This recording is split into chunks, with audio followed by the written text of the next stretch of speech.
મિત્રો, ચૈત્ર મહિનો અને લીમડો આ બંને વસ્તુ છે ને એ એકબીજાની પર્યાય બની ગઈ છે.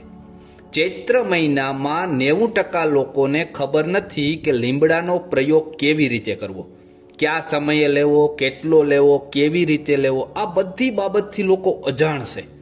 વિક્રમ સંવત પ્રમાણે આ શનિવારથી ચૈત્ર મહિનાનો પ્રારંભ થવા જઈ રહ્યો છે. તમારા શરીરમાં મિત્રો લોહીનું શુદ્ધિકરણ કરવું હોય ને, લોહીને એકદમ શુદ્ધ બનાવવું હોય ને, તો આ પ્રયોગ તમારે આ મહિનામાં અચૂક કરવો જોઈએ. બીજું કે વર્ષ દરમિયાન જો મિત્રો તમારા શરીરમાં તાવ જેવી ભયંકર બીમારી આવવા જ ન દેવી હોય ને, તો આ મહિનામાં આ પ્રયોગ તમારે અચૂક કરવો જોઈએ. ચૈત્ર મહિનાના 15 દિવસ માટે આપણે મિત્રો આ બે વસ્તુનું પાલન કરશું ને, હું તમને બે વસ્તુ જણાવવાનો છું, એ બે વસ્તુનું તમારે પાલન કરશો ને તો તમારું શરીર સંપૂર્ણ રીતે નિરોગી રહેશે. આ ગેરંટી છે આપણી. બરાબર, સારું. હું હવે ડાયરેક્ટ વિષય ઉપર જઈએ. પહેલો પ્રયોગ હું કહું છું કે પહેલી વસ્તુ આપણે શું ધ્યાનમાં રાખવી.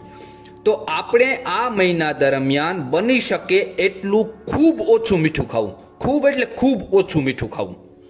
જો ન ખાવ ને સાવ તો પણ ચાલે, પણ ન રહેવાતું હોય તો ખૂબ ઓછું ખાવું. તમને ખબર હશે મિત્રો, ચૈત્ર મહિનામાં આપણી મહિલાઓ હોય ને એ મીઠાનો સ્ટોક ઘરમાં કરી લે. એના મગજમાં એવું છે કે મીઠું ચૈત્ર મહિનામાં ખરીદાય નહીં, ચૈત્ર મહિનામાં મીઠું લેવાય નહીં. પણ ખરેખર આયુર્વેદ પ્રમાણે મિત્રો નિયમ શું હતો ખબર છે? મીઠું ન લેવું એટલે શરીરમાં મીઠું ન લેવું, શરીરમાં મીઠું ખાવું નહીં, નમક શરીરમાં જવા ન દેવું હતું આવું. અને આપણે કરી નાખ્યું ઉલટું. આપણે શું કર્યું કે ખરીદવું નહીં. બરાબર, એટલે ખરેખર આયુર્વેદ પ્રમાણે નમક ન ખાવું જોઈએ. બરાબર, આપણે ઉલટું કરી નાખીશું. આપણા ઋષિ મુનિઓએ આ માટે ચૈત્ર મહિનામાં અલુણા નામનું એક વ્રત આપ્યું છે. તમને મોટાભાગનાને ખ્યાલ હશે આ વ્રત વિશે. એ અલુણા વ્રત એટલે ઈ જ છે મિત્રો, મીઠું ન લેવું. બરાબર, એટલે પહેલો પ્રયોગ આપણે ખાસ બધા સમજી લીધા કે મીઠું લેવું નહીં. બરાબર, નમક જેટલું ઓછું લેવાય એટલું ઓછું તમે શરીરમાં લેશો ને તો તમારા શરીરનું લોહી છે ને એ શુદ્ધ થવા લાગશે ધીરે ધીરે. બરાબર, અને જો નમક તમે વધારે આ મહિનામાં લેશો ને તો શુક્ર ધાતુ ઉપર મિત્રો ખૂબ મોટી અસર થાય છે. બરાબર, એટલે પહેલું આ વસ્તુનું ધ્યાન રાખવાનું છે. હવે બીજી વસ્તુ કઈ છે એ હવે હું તમને કહું. ખાસ ધ્યાન રાખજો બીજી વસ્તુનું પણ. એ પહેલા મિત્રો મારી એક વિનંતી છે, જો અમારી મહેનત સારી લાગે ને તો આ વિડીયોને એક લાઇક જરૂર કરજો. ચેનલમાં નવા હોય તો નીચે જો લાલ કલરનું બટન છે સબસ્ક્રાઇબ, એ દબાવી દેજો. તમને આવા અવનવા વિડીયો, આવી સારી સારી માહિતી મળતી જ રહેશે. મિત્રો એક લાઇક જરૂર કરજો, મજા આવશે. બરાબર, સારું. હવે બીજો પ્રયોગ કરીએ. બીજો પ્રયોગ છે ને લીમડો, કે લીમડાને તમારે કેવી રીતે લેવો. બરાબર, ઈ પ્રયોગ. મિત્રો, ચૈત્ર મહિનાના 15 દિવસ માટે આપણે લીમડાનું સેવન કરવાનું છે, માત્ર 15 દિવસ માટે. બરાબર, ચૈત્ર મહિનાનો શરૂઆત થાય ત્યાંથી લઈને 15 દિવસ માટે પૂનમ સુધી આપણે કરવાનું છે. શું કરવાનું છે યાદ રાખજો. સવારે લીમડાના કૂણા પાન લઈ આવવાના. બરાબર, નવા ફૂટેલા જે હોય ને અત્યારે કૂણા એવા 10 પાન લઈ લેવાના. અને થોડોક મોર, જેના ફૂલ હોય છે જેને મોર કહેવાય છે, એવો થોડોક મોર લઈ લેવાનો. આ બંને વસ્તુ ઘેર લઈ આવી એને ખાંડી પેસ્ટ જેવું બનાવી અને તમારે નરેણા સવારે લઈ લેવાનું છે. ઘૂંટડો માથે પાણીનો પી જવાનો છે અને 1 કલાક સુધી કશું ખાવાનું નથી. ખાવા પીવાનું બંધ, કંઈ નહીં. એને એનું કામ કરવા દેવાનું છે દવાને.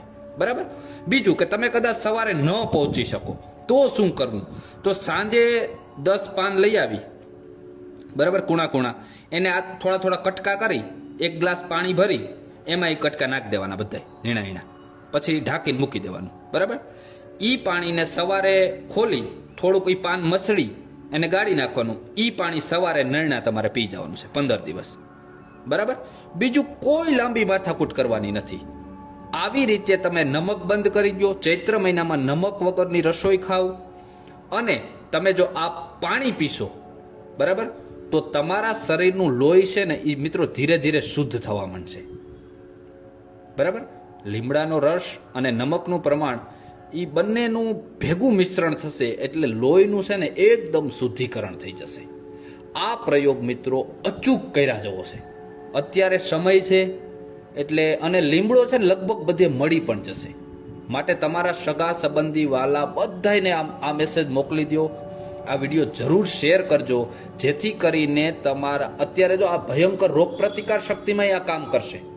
એટલે ખાસ મારી આ વિનંતી છે કે દરેક વ્યક્તિને આ વિડીયો મોકલજો, બરાબર, જેથી કરીને અત્યારે ચૈત્ર મહિનાના પ્રારંભમાં આ વસ્તુ જરૂર લોકો ટ્રાય કરે.